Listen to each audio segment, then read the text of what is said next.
সপ্তাহের শেষ কার্যদিবসে সবাইকে আমন্ত্রণ জানাচ্ছি ব্যবসাপাতির সারাদিন অনুষ্ঠানে। এই মুহূর্তে আপনাদের সাথে আছে আমি ইফাতারা। আর শুরুতেই জানিয়ে দিব ঢাকার পুঁজিবাজারের সূচক ও লেনদেনের খবর। আজ সপ্তাহের শেষ কার্যদিবস। আমরা লেনদেনের শুরুতে কিছুটা ইতিবাচক ধারার মধ্যে দিয়ে পুঁজিবাজারের লেনদেনের অবস্থান দেখলেও এই মুহূর্তে আমরা দেখতে পাচ্ছি ডিএসসি যে প্রধান সূচক রয়েছে তার কিছুটা পতনের মধ্যে রয়েছে। এই মুহূর্তে অবস্থান করছে ৫,৫৫৪ পয়েন্টে, কমেছে 0.85 পয়েন্ট।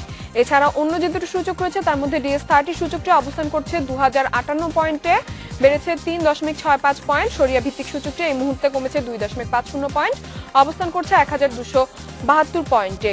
এরই মধ্যে মোট লেনদেন 260 কোটি টাকার উপরে ছাড়িয়েছে ঢাকার পুঁজিবাজারে। হাতবদল হওয়া কোম্পানিগুলোর মধ্যে 2 ঘন্টার লেনদেনে এখন পর্যন্ত 105টি প্রতিষ্ঠান রয়েছে দর বৃদ্ধি তালিকায়, আর দর হারানো তালিকায় রয়েছে 103টি প্রতিষ্ঠান। আর শুধুমাত্র শেয়ারগুলোর ক্ষেত্রে এখন পর্যন্ত 123টি প্রতিষ্ঠান উঠে এসেছে দর বৃদ্ধি তালিকায়, আর দর হারানোর তালিকায় রয়েছে 117টি প্রতিষ্ঠান। শুধুমাত্র মিউচুয়াল ফান্ডগুলোর মধ্যে এরই মধ্যে আমরা দেখতে পাচ্ছি মাত্র 17টি ফান্ডের লেনদেন হয়েছে। তার মধ্যে 13টি ফান্ড রয়েছে দর হারানো তালিকায়, মাত্র 4টি ফান্ড উঠে এসেছে দর বৃদ্ধি তালিকায়। এই ছিল এতক্ষণ পর্যন্ত সূচক ও লেনদেনের খবর। জানিয়ে রাখি ব্যবসাপাতি অনুষ্ঠান চলাকালে আপনারা আপনাদের প্রশ্ন এবং মতামত পাঠাতে পারেন এসএমএস এর মাধ্যমে। এসএমএস পাঠাতে BIZO লিখে স্পেস দিয়ে আপনার নাম এবং প্রশ্ন পাঠিয়ে দিন 16232 নম্বরে যে কোনো মোবাইল থেকে। পুঁজিবাজার এবং সামগ্রিক অর্থনীতি নিয়ে আলোচনায় আজ আমাদের সাথে আছেন গ্রিন ডেল্টা ক্যাপিটাল লিমিটেডের প্রধান নির্বাহী কর্মকর্তা রফিকুল ইসলাম। আমরা আলোচনা করব তার সাথে। আপনাকে স্বাগত জানাচ্ছি আমাদের অনুষ্ঠানে। আপনাকে ধন্যবাদ। আমরা যখনই পুঁজিবাজার নিয়ে এই অনুষ্ঠানে আলোচনা করি প্রথমেই কিন্তু আমরা একটু সূচক এবং লেনদেন নিয়ে যখন কথা বলি, এই যে সূচকের আমরা ধারাবাহিক পতন দেখছি এবং সেই সাথে লেনদেনেরও, তো কি মনে হচ্ছে যে বর্তমান পুঁজিবাজারের অবস্থাটা কিরকম আছে এখন? আমি একটু জাস্ট স্মল কারেকশন বলবো এখানে, যেটা হচ্ছে ধারাবাহিক পতন যেটা আমরা বলছি, আসলে এটা হচ্ছে মার্কেটের ন্যাচারালি এটা একটা অ্যাডজাস্টমেন্ট হচ্ছে। আমাদের কিন্তু মার্কেট একটা পয়েন্টে কিন্তু ইনক্রিজ হয়েছে এবং মার্কেটটা এখন কিন্তু আবার অ্যাডজাস্টমেন্ট হচ্ছে। সো সেটা কিন্তু আসলে একটা নট লাইকলি যে একবার 50 পয়েন্ট বেড়ে গেল বা 100 পয়েন্ট বেড়ে গেল, পরের দিন আবার 200 পয়েন্ট কমে গেল। এটা কিন্তু ন্যাচারালি যে মার্কেটের যে ডিমান্ড সাপ্লাইটার উপরে মার্কেট ন্যাচারালি এটা কিন্তু একটা অ্যাডজাস্টমেন্টের দিকে যাচ্ছে। এবং আমি সেখানে বলবো যে এখানে প্যানিক হওয়ার কিছু নাই। মার্কেটের একটা sustainability, this is a indication of the sustainability. Market কিন্তু খুব র্যাপিডও পড়ছে না, আবার খুব র্যাপিডও বাড়ছে না। সো সেক্ষেত্রে আমরা বলবো যে এখানে মার্কেটের যে ওন যে ক্যারেক্টারিস্টিক্স থাকা উচিত সেই ক্যারেক্টারিস্টিক্স অনুযায়ী এখানে মার্কেটে অ্যাডজাস্টমেন্টটা হচ্ছে, অর্থাৎ স্বাভাবিক গতিতে আছে। আপনি এটা আমি বলবো স্বাভাবিক গতিতে আছে, কারণ আমাদের অর্থনীতির বা শেয়ার মার্কেট রেটের যে সূচকগুলো থাকা দরকার বা যেই ধরনের নিউজ বা যেই ধরনের ফান্ডামেন্টালসগুলো থাকা দরকার সেগুলো সবগুলোই কিন্তু আমাদের পজিটিভ আছে আমি দেখতে পাচ্ছি। আমরা যখন 5,000 পয়েন্টে ছিল সূচক, তখন কিন্তু বারবার বলা হচ্ছে যে একটি মনস্তাত্ত্বিক সীমা 5,000 পয়েন্টকে ধরা হয়। তো এক্ষেত্রে আমরা আবার দেখতে পাচ্ছি যে সূচক কিছুটা পতনের মধ্যে রয়েছে। যদি আবার 5,000 পয়েন্টের নিচে নেমে যায় সেক্ষেত্রে কি বিনিয়োগকারী যারা রয়েছে তারা আবার শঙ্কিত হয়ে পড়বে, নাকি এটাকেও আমরা স্বাভাবিকভাবেই ধরে নেব? দেখেন, প্রত্যেকটা পয়েন্টে কিন্তু একটা আমরা যখন 4,500 থেকে 5,000 যায় তখন কিন্তু একটা মনস্তাত্ত্বিক ব্যাপার ছিল, আবার 5,000 থেকে যখন সেটা 5,500-তে হয় তখন একটা মনস্তাত্ত্বিক ব্যাপার থাকে। যে কোনো ক্যাপিটাল মার্কেটের ক্ষেত্রে যখন ইন্ডেক্সটা বাড়তে থাকে তখন কিন্তু মনস্তাত্ত্বিক এবং আপনার ফাইন্যান্সিয়াল যে ইন্ডিকেটরস অ্যাজ ওয়েল এজ আমাদের যে ফান্ডামেন্টালসগুলো থাকা দরকার সবগুলোই কিন্তু রিলেটেড থাকে। তো সেক্ষেত্রে আমি বলবো যে মার্কেটে এখন যে পরিমাণে একটু মার্কেটে যে কারেকশনগুলো হচ্ছে বা যে ধরনের স্টেবিলিটি আসার চেষ্টা হচ্ছে সেটা কিন্তু আমি বলবো যে আমাদের মার্কেটটা আর ডাউন হওয়ার খুবই কম। কারণ এক্ষেত্রে আমাদের যে কোম্পানির শেয়ারগুলো আছে এবং আপনি যদি ফাইন্যান্সিয়াল ইনস্টিটিউশনগুলো দেখেন যাদের ডিভিডেন্ড ডিক্লেয়ার হচ্ছে সবারই কিন্তু খুব ভালো ডিভিডেন্ডও ডিক্লেয়ার হয়েছে। গত বছরও আপনার প্রফিটেবিলিটি ভালো করেছে। তো আমরা মনে করি যে এখানে মার্কেটটা সেট হওয়ার জন্য একটা সাস্টেনেবল পয়েন্টে যাওয়ার চেষ্টা হচ্ছে এখন। সেক্ষেত্রে এখন যদি আমরা আবার বাজারটাকে আবারও আমাদের যে একটা আশা ছিল যে আমরা জানি যে বাংলাদেশ সিকিউরিটিজ এক্সচেঞ্জ কমিশন এবং ডিএসইও কিন্তু চাচ্ছে যে চলতি বছরের মধ্যে 2,000 কোটি টাকার ঘরে যেন লেনদেনটা থাকে, সেই একটা নিয়ে যাওয়ার আশা আছে। তো আপনার কি মনে হয় যে সেই অবস্থানে নিয়ে যেতে হলে আমাদের আসলে কোন দিকগুলো নিয়ে এখনই কাজ করা উচিত? দেখেন, 2,000 কোটি টাকা যে এসএসসি বা আমাদের রেগুলেটর বা ডিএসসি বলে সবাই যে আমরা যারা মার্কেটের সাথে রিলেভেন্ট আমরা কিন্তু চাই আসলে 2,000 কোটি টাকার উপরে এটা ট্রেড হোক। আমরা কিন্তু অলরেডি কিছু ইন্ডিকেশন দেখেছি 1,400-1,500 কোটি টাকা বা 1,300 কোটি টাকা আপনার কিন্তু ট্রেড হয়েছে। এখন কিন্তু অন অ্যান অ্যাভারেজ গত 10 দিনে অলমোস্ট 700-750 কোটি টাকার মতো ট্রেড হচ্ছে। তো সেক্ষেত্রে কিন্তু 2,000 কোটি টাকা টাচ করার জন্য খুব বেশি দূরে আমরা নেই কিন্তু। তো সেক্ষেত্রে আমি যেটা বলবো যে এখানে আমাদের যে এসএসসি যে কার্যক্রমগুলো আছে সেই কার্যক্রমগুলোকে আরও বেশি আমাদের, যেমন মার্কেটের অ্যাওয়ারনেস ক্রিয়েট করা বা ফাইন্যান্সিয়াল লিটারেসি, সেগুলোকে আরও বেশি আমাদের উচিত আরও বেশি ক্যারি আউট করা। তার সাথে এসএসসি কিন্তু অলরেডি সেন্ট্রাল ব্যাংকে বাংলাদেশ ব্যাংকে একটা রিকোয়েস্ট করেছে যে মিউচুয়াল ফান্ডে ব্যাংকগুলা বা ফাইন্যান্সিয়াল ইনস্টিটিউশনগুলো যে পার্টিসিপেশন করে সেটা যাতে ক্যাপিটাল মার্কেটে এক্সপোজার না হয়। সো অলরেডি কিন্তু আমাদের রেগুলেটর কিন্তু অনেক ভালো একটা স্টেপ নিয়েছে, যেটা সেন্ট্রাল ব্যাংকের রিকোয়েস্ট করেছে, কারণ মিউচুয়াল ফান্ড ইজ অলওয়েজ একটা মার্কেট সেভিয়ার হিসেবে কাজ করে। তো সেই ক্ষেত্রে আমি বলবো যে আমরা 2000 কোটি টাকা টার্নওভার বা তার ঊর্ধ্বে টার্নওভার নেওয়ার জন্য যেই ধরনের রেগুলেটরি ফ্রেমওয়ার্ক থেকে সাপোর্ট দরকার ছিল সেগুলো অলরেডি আমরা দেখতে পাচ্ছি। সাথে আমরা কিছু বাজেটের এক্সপেকটেশন দেখতে চাই। সেক্ষেত্রে আমরা বলবো বাজেটে আমাদের যারা স্টেক হোল্ডার আছি, specially merchant bank, brokerage house এবং হচ্ছে আমরা অ্যাসেট ম্যানেজমেন্ট কোম্পানি, এদের আমাদের কিন্তু সবার কিন্তু ট্যাক্স রেটটা এক হওয়া উচিত। আমাদের কিন্তু দেখা যাচ্ছে যে অ্যাসেট ম্যানেজমেন্ট কোম্পানির ট্যাক্স রেট হচ্ছে আপনার 15%, আমাদের ট্যাক্স রেট হচ্ছে 37%। সো এখানে একটা অসামঞ্জস্যতা থাকে। তার উপরে আমরা সবাই কিন্তু মার্কেটের রিলেটেড স্টেক হোল্ডার, তার উপরে আমাদের মার্চেন্ট ব্যাংক থেকে আমরা বলবো আমরা একটা এক্সপেকটেশন করি যে এই বাজেটে আমাদের জন্য কিছু প্রণোদনা থাকবে। আমাদের প্রণোদনা বলতে আমি বুঝাবো যেটা হচ্ছে যে আমাদের ডিভিডেন্ডের উপরে আরেকটু যাতে ইনক্রিজ করে ট্যাক্স ওয়েভারটা, প্লাস হচ্ছে আমরা মনে করি কালো টাকাকে আমাদের ক্যাপিটাল মার্কেটে বিনিয়োগের জন্য উন্মুক্ত করে দেওয়া উচিত আমরা মনে করি। আমরা বাজেট নিয়ে, পুঁজিবাজার নিয়ে আপনার সাথে আরো আলোচনা করব, কিন্তু তার আগে নিব ছোট্ট একটি বিরতি। এ পর্যায়ে নিচ্ছি 40 সেকেন্ডের একটি বিরতি, সাথেই থাকুন। বিরতির পর আবারও আমন্ত্রণ জানাচ্ছি ব্যবসাপাতি সারাদিন। আমরা ফিরছি আলোচনায়। আমরা পুঁজিবাজার নিয়ে আলোচনা করছিলাম, আপনি বাজেট নিয়ে আপনাদের ভাবনার কথা বলছিলেন। তো এবারের বাজেট নিয়ে পুঁজিবাজারের সাথে আপনাদের কি ধরনের আপনাদের প্রত্যাশা থাকছে? আমাদের প্রত্যাশা থাকবে প্রথমত আমরা মনে করি যে বাজেটের ক্ষেত্রে প্রথমত সবচেয়ে বড় ইম্পর্টেন্ট সেটা হচ্ছে মার্কেটের যারা স্টেক হোল্ডার আছে সবার ট্যাক্স রেটটা এক হওয়া উচিত। সেটা আমাদের মার্চেন্ট ব্যাংকের ক্ষেত্রে বলি বা আমরা অ্যাসেট ম্যানেজমেন্ট কোম্পানির ক্ষেত্রে বলি বা আমাদের অল্টারনেটিভ ইনভেস্টমেন্ট, তারা একটু ডিফারেন্ট সেগমেন্টের বলবো। আমাদের কিন্তু ট্যাক্স রেটটা 15% হওয়া উচিত, যেটা তাহলে আমরা কিন্তু মার্কেটে আরও বেশি বড় রোল প্লে করতে পারি। অর্থাৎ আমাদের নিজেদের ফান্ড থেকে আমরা মার্কেটে কিন্তু আরও বেশি রোল প্লে করতে পারি। সেকেন্ড ওয়ান, আমরা বলবো যে আমরা পুঁজিবাজারে আসলে যেটাকে আমরা সবাই বলি কালো টাকাকে আসলে এনকারেজ করে না। আমরা চাই কালো টাকাকে ক্যাপিটাল মার্কেটে নিয়ে আসুক, গভর্নমেন্টে যে প্রণোদনাটা আছে সেটা যাতে থাকে এবং সেখান থেকে যাতে ক্যাপিটাল মার্কেট বেনিফিটেড হয় এবং এটা যাতে আমাদের ইকোনমিতেও চলে আসে। সো আমাদের এই ধরনের একটা প্রত্যাশা থাকবে। তার সাথে সাথে আমরা বলবো যে ডিভিডেন্ড, ক্যাশ ডিভিডেন্ড ইনকামের উপরে যে সরকার যদি আমাদেরকে ট্যাক্সটাকে আরও বেশি শিথিল করে বা আরও বেশি আমাদেরকে গেইন দেয়, সেক্ষেত্রে আমরা আরও বেশি মনে করি বেটার হবে। তার পাশাপাশি আমার একটা ব্যক্তিগত মতামত হচ্ছে, আমি মনে করি যে আমাদের বন্ড মার্কেট নিয়ে কিছু একটা ওয়ে ফরওয়ার্ড থাকা উচিত সরকারের পক্ষ থেকে।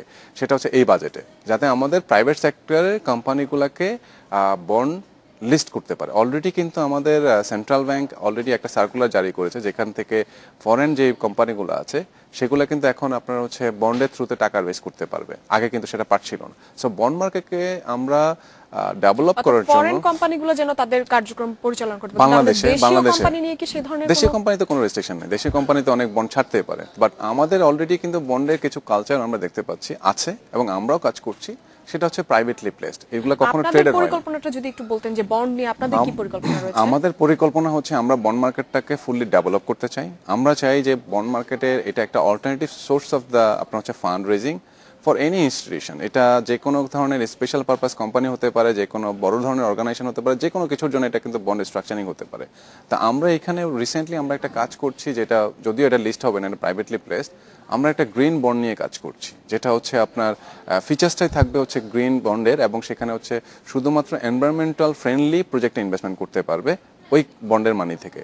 তা আমরা যেটা বলবো যে আসলে এখানে বন্ড মার্কেটকে ডেভেলপ করার জন্য যদি আমরা কোনো ধরনের মোস্ট রেগুলেশনটা নিয়ে আসতে পারি, এবং আরেকটু আমাদের থাকবে যে রেগুলেটরির কাছে যে বন্ড মার্কেট নিয়ে, যেহেতু এটা ক্যাপিটাল মার্কেট ইনস্ট্রুমেন্ট এবং সিকিউরিটিজ, সেটার জন্য আসলে মার্চেন্ট ব্যাংকের রেসপন্সিবিলিটি দিয়ে দেওয়া উচিত যে merchant bank only can work to issue any bond, rather than আপনার অনেক ফাইন্যান্সিয়াল ইনস্টিটিউশনে কিন্তু করতে পারে।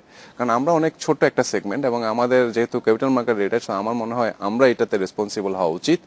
এবং সেক্ষেত্রে স্টক মার্কেটে এটাকে লিস্ট করার জন্য আমরা যদি মনে করি যে বন্ড লিস্টিং হওয়ার জন্য কিছু প্রণোদনা থাকতে পারে, সেক্ষেত্রে ট্যাক্সের কথা যদি বলি না কেন বা অন্য কোনোভাবে হোক না কেন, যদি সেটা থাকে তাহলে কিন্তু আমরা বন্ড মার্কেটকে কিন্তু আরও এনকারেজ করতে পারি। এবং বন্ড মার্কেট নিয়ে আমরা আমাদের প্রত্যেকটা স্টেক হোল্ডারকে আসলে এখনই কাজ করা উচিত। সেক্ষেত্রে আমরা তো জানি যে সরকারও কিন্তু চাচ্ছে যেন শক্তিশালী একটি বন্ড মার্কেট তৈরি করা হয়, অর্থমন্ত্রী বলেছে। তো আপনারা কি এই ধরনের কোনো প্রস্তাবনা এর মধ্যে অর্থমন্ত্রী, অথবা যেহেতু সামনে বাজেট আসছে, এই ধরনের কোনো প্রস্তাবনা পরিকল্পনা কি আমাদের দেয়া হয়েছে? আমরা আসলে অলরেডি অ্যাসোসিয়েশন থেকে, আমাদের মার্চেন্ট ব্যাংক অ্যাসোসিয়েশন থেকে কিছু জিনিস ইনফরমেশন দেওয়া হয়েছে। তার সাথে সাথে আমরা কিছু যাদের বন্ড মার্কেট নিয়ে কাজ করার অনেক বেশি আপনার হচ্ছে আগ্রহ আছে বা যারা আমরা কাজ করি, আমরা কিন্তু বিভিন্ন ফোরামে বলেই যাচ্ছি এবং আমরা আশা রেখে আমরা সেটা তুলে ধরবো এবং বন্ড মার্কেটকে ডেভেলপ করার জন্য। বন্ড মার্কেট যদি আসলে ডেভেলপড হয় তাহলে কিন্তু আমাদের ইকুইটি মার্কেট অলরেডি আছে। সো ইনভেস্টরদের জন্য যখন ইকুইটি ফল করে তখন কিন্তু সে বন্ড মার্কেটে বা ডেট মার্কেটে কিন্তু সে এন্টার করতে পারে। সো সেক্ষেত্রে আমি বলবো যে আমাদের জন্য এই মুহূর্তে বন্ড মার্কেটের আর দেরি না করে বন্ড মার্কেটকে লিস্টিং এর জন্য অ্যাটলিস্ট যাতে আমরা বন্ডগুলোকে লিস্ট করতে পারি সেই ধরনের কাজগুলো আমাদের আগিয়ে নেওয়া উচিত। আপনি গ্রিন বন্ডের কথা বলছিলেন, তো এই বন্ডটি আসলে কিভাবে আপনারা কিভাবে এটি পরিচালনা করতে চাচ্ছেন সেই বিষয়ে যদি আমাদের কিছু বলতেন। আমরা গ্রিন বন্ডের জন্য আমাদের যেটা হচ্ছে আমরা আসলে অ্যাজ অ্যান অ্যারেঞ্জার হিসেবে কাজ করবো, as adviser to the transaction স্ট্রাকচারিংটা করছি আমরা একটা ইনস্টিটিউশনের জন্য। সেক্ষেত্রে আমরা কিছু চ্যালেঞ্জেস আমরা ফেস করছি যে গ্রিন বন্ড কিন্তু আমরা যে কোনো কোম্পানির ফান্ডিংয়ে আপনার দিতে পারি না। সো এটা অ্যাকচুয়ালি আমরা এনভায়রনমেন্টাল ফ্রেন্ডলি যে কোনো ধরনের প্রজেক্ট হোক বা যে কোনো ধরনের আমরা যদি মনে করি এনভায়রনমেন্টাল কোনো প্রজেক্ট থাকে বা ইনস্টিটিউশন থাকে যেখানে ইনভেস্টমেন্টের দরকার হয়, সেক্ষেত্রে এই ফান্ডটা তখন ইনভেস্টমেন্ট হবে। সো আমরা যেটা করছি যে এটা শুধুমাত্র ডেডিকেটেডলি থাকবে এনভায়রনমেন্টাল ফ্রেন্ডলি প্রজেক্টের জন্য। সো এনভায়রনমেন্টাল ফ্রেন্ডলি বলতে আমি বোঝাচ্ছি it could B A solar, it could be আপনার হচ্ছে ওয়াটার, আমাদের ওয়েস্ট ম্যানেজমেন্ট হতে পারে, সিস এনভায়রনমেন্টাল ফ্রেন্ডলি। আপনার আমাদের যে কোনো ধরনের এনভায়রনমেন্টাল ফ্রেন্ডলি প্রজেক্টে আমরা এটা নিয়ে যেতে পারি। সেক্ষেত্রে আপনারা কি কোনো সেক্টর ওয়াইজ কোনো পরিকল্পনা রয়েছে যে এই সেক্টরগুলোকে আপনারা গুরুত্ব দিবেন, এই সেক্টরে আপনারা? আমরা সেক্টর ওয়াইজ না, এখানে যেহেতু যিনি ফান্ডটা রেজ করবেন, আমরা তো রেজ করবো, রেজের দায়িত্বটা আমাদের, কিন্তু যিনি ফান্ডটা হোল্ড করবেন উনি যেখানে বিনিয়োগ করবেন সেখানে প্রথম ক্রাইটেরিয়াটাই থাকবে এটা একটা এনভায়রনমেন্টাল ফ্রেন্ডলি প্রজেক্ট হতে হবে। সো আমাদের যখন এনভায়রনমেন্টাল প্রজেক্টের জন্য আপনি যখন কোনো ফান্ডিং করেন তখন একটা এক্সপেকটেশন থাকে the cost of debt should be lower. যখন আমার cost of debt should be lower তখন কিন্তু আমার মার্কেট আমাকে সাপোর্ট করছে কিনা সেটাও কিন্তু একটা ফ্যাক্টর।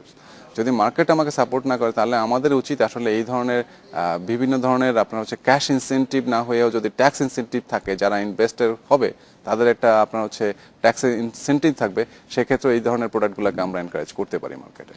আমরা পুঁজিবাজার এবং অর্থনীতি নিয়ে আবারও আপনার কাছে ফিরে আসবো, কিন্তু তার আগে নিব আরেকটি বিরতি। এ পর্যায়ে নিচ্ছে আরো একটি বিরতি, সাথেই থাকুন। বিরতির পর আবারও আমন্ত্রণ জানাচ্ছি ব্যবসাপাতির সারাদিন অনুষ্ঠানে।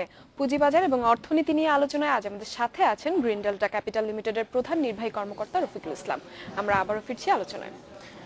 আমরা পুঁজিবাজারের বিভিন্ন নতুন নতুন প্রোডাক্ট নিয়ে আপনি বলছিলেন, বন্ডের কথা বললেন, এছাড়া আপনাদের বাজেট নিয়ে যেসব প্রত্যাশা ছিল সেই বিষয়গুলো নিয়ে বললেন, কিন্তু নতুন প্রোডাক্ট আর কি আনার বিষয়ে আপনাদের কি কোনো পরিকল্পনা আছে? আমরা মার্চেন্ট ব্যাংকিং এর ক্ষেত্রে আমরা কিন্তু আসলে নিত্য নতুন অনেক প্রোডাক্ট নিয়ে কাজ করি। সো আমাদের ক্ষেত্রে আমি অন্যদেরটা বলতে পারবো না, আমি আমাদের কোম্পানির ক্ষেত্রে বলতে পারবো গ্রিন ডেল্টা ক্যাপিটালে আমরা কিন্তু বিভিন্ন ধরনের আপনার হচ্ছে প্রোডাক্ট নিয়ে কাজ করি। তো আমাদের প্রথম বড় ইনিশিয়েটিভটা হচ্ছে আমরা আসলে কিছু থাকে হচ্ছে শেয়ার মার্কেট রিলেটেড, কিছু থাকে হচ্ছে আমাদের ট্রু মার্চেন্ট ব্যাংকিং এর অ্যাক্টিভিটিসগুলোর ক্ষেত্রে। তো আমরা আমাদের যে ট্রু ইনভেস্টমেন্ট ব্যাংকিং বা মার্চেন্ট ব্যাংকিং অ্যাক্টিভিটিসের ক্ষেত্রে আমরা কিন্তু আমাদের কর্পোরেট সার্ভিসটাকে আরও বেশি ইনোভেটিভ করি, যেটার কারণে আমরা কিন্তু আপনার হচ্ছে বিভিন্ন ভেঞ্চার ক্যাপিটাল ফান্ড ম্যানেজার্স এবং হচ্ছে প্রাইভেট ইকুইটি ফান্ড ম্যানেজার এনাদের জন্য আমরা কিন্তু গ্লোবাল মার্কেট থেকে ফান্ড রেজিং এর আমরা একটা বড় কাজ করি। সো সেখানে আমাদের অলরেডি একটা বড় স্টেক আমরা মার্কেট শেয়ার আমরা অলরেডি অ্যাচিভ করেছি। দেন আমাদের যেটা হচ্ছে আমরা কিছু M&A ট্রানজাকশন নিয়ে আমরা আরেকটা সার্ভিস করেছি, যেটা হচ্ছে আপনাকে 1-to-1 সার্ভিস দেওয়া, যে কাস্টমাইজ সলিউশন। কোনো একজন ফরেন ইনভেস্টরকে যদি বাংলাদেশে আসতে চায় তার জন্য আমরা যত ধরনের আপনার হচ্ছে ব্যাংকিং থেকে শুরু করে ইনভেস্টমেন্ট ব্যাংকিং, তাকে যত ধরনের সলিউশন দেওয়া সবগুলো সলিউশন আমরা দেওয়ার অলরেডি কাজ করছি। অ্যান্ড আমরা শেয়ার মার্কেট রিলেটেড আসলে ক্যাপিটাল মার্কেটে যে ধরনের অ্যাক্টিভিটিসগুলো আমরা এখন করছি, আমরা একটা নতুন প্রোডাক্ট নিয়ে আসতেছি, সেটা আমি যেটা বলবো যে শেয়ার মার্কেটে কিছুটা এটা হচ্ছে ফিউচার প্ল্যানিং এর সাথে ইনভলভ, এবং আপনি কতটা রিস্ক ফ্যাক্টর আপনি নেবেন এবং কতটুকু আমরা আপনাকে অ্যাসিস্ট করতে পারি, সব কিছু মিলে আমরা একটা নতুন প্রোডাক্ট নিয়ে আসতেছি। আমরা আশা করি আমরা এই প্রোডাক্টটাকে হয়তো মাস দুয়েকের ভিতর মার্কেটে বা মাসখানেকের ভিতর মার্কেটে নিয়ে আসতে পারবো। সো আমরা নতুন নতুন ইনিশিয়েটিভ আনছি যাতে আমরা মার্কেটের টার্নওভারটাকে বাড়াতে পারি, তার সাথে সাথে আমাদের ওন পার্টিসিপেশনটাকে আমরা এনশিওর করতে পারি। আপনি 1-to-1 সার্ভিসের কথা বলছিলেন, আমরা জানি যে বেশ কিছুদিন আগে আমাদের যে বিনিয়োগ উন্নয়ন বোর্ড রয়েছে তারাও কিন্তু ওয়ান স্টপ সার্ভিস যেন আরো কার্যকরী হয় সেই বিষয়ে পদক্ষেপের কথা বলছিল। আপনারা কি তার সাথেই কোনোভাবে যুক্ত? আমরা বিওআই সাথে বিডার সাথে কিন্তু আমরা বিভিন্ন ধরনের ইনভেস্ট, যেহেতু আমরা ফরেন এফডিআই নিয়ে কাজ করি, আমরা বিডার সাথে আমাদেরকে কাজ করতে হয়। তার বাইরেও আমরা বলবো যে আমরা যেহেতু বাইরে বিভিন্ন ধরনের আপনার হচ্ছে যে ধরনের মিটিংসগুলো করি বা আমরা কনফারেন্স অ্যাটেন্ড করি বা আমরা হচ্ছে রোড শোগুলো করি, যেগুলোকে আমরা টার্গেটেড কিছু ইনভেস্টরকে টার্গেট করি আমরা রোড শো করি। তো সেই ক্ষেত্রে আমরা কিন্তু দেখতে পাচ্ছি যে আমাদের দেশে আসার জন্য অনেকের অনেক বড় ইন্টারেস্ট থাকে। তো তখন তাদেরকে অ্যাডভাইস থেকে শুরু করে কোথায় কোন আপনার পয়েন্টে তাদেরকে কাজ করতে হবে সেটাই কিন্তু আমরা করে যাচ্ছি। তার সাথে সাথে আমরা যেটা বলবো যে এখানে আমাদের যেহেতু ডেট এবং ইকুইটি দুইটার ডিআই নিয়ে কাজ করি, আমাদের পার্টিসিপেশনটাকে আমরা আসলে প্রথমতই হচ্ছে ইনভেস্টরকে আমরা সিলেক্ট করার চেষ্টা করি, আমরা যাতে তাকে ফাইন্ড আউট করার চেষ্টা করি, যাদের ইন্টারেস্ট থাকে আমরা তাদের কাছে ছুটে যাই।